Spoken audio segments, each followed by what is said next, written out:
Exam में क्या करना है ये सब बता रहे हैं, क्या नहीं करना है कुछ चीज़ें हैं जो बहुत इंपॉर्टेंट है। पहली चीज़ जो मुझसे गलती हुई कि सिलेबस को बिना समझे properly I stepped into the preparation. तो ये गलती तो नहीं करनी है। पहले सिलेबस उठाएं। मेंस का बहुत ही डिटेल सिलेबस यूपीएससी ने दिया है, हमें ये देखना चाहिए। उससे ये पता चलता है क्या पढ़ना है। अब आता है सवाल कितना पढ़ना है। जैसे अगर मैं एग्जांपल दूं, पॉलिटी में फंडामेंटल राइट्स एक टॉपिक है। फंडामेंटल राइट्स पे एक बुक भी हो सकती है, आप एक आर्टिकल पे एक बुक लिख सकते हैं। तो हमें कितना रिक्वायरमेंट है उसके लिए प्रीवियस ईयर क्वेश्चंस देखो। तो सिलेबस बताता है क्या पढ़ना है, प्रीवियस ईयर क्वेश्चन बताते हैं कितना पढ़ना है, कितना रिक्वायरमेंट है। ये दो चीजों के बाद तीसरी चीज आती है बेसिक्स। एंड बेसिक्स के लिए आई थिंक एनसीईआरटी से बेहतर कुछ नहीं है। अब मैं ये बिल्कुल नहीं कहती कि 6 से 12 की सारी एनसीईआरटी पढ़नी है। कुछ स्पेसिफिक कुछ बेसिक्स हैं जिनको आपको रेफर करना है।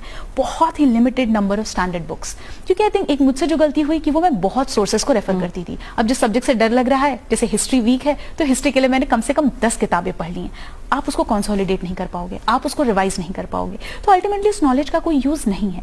तो ये भी मैं कहूंगी कि बहुत ही मिनिमम बुक लिस्ट रखो।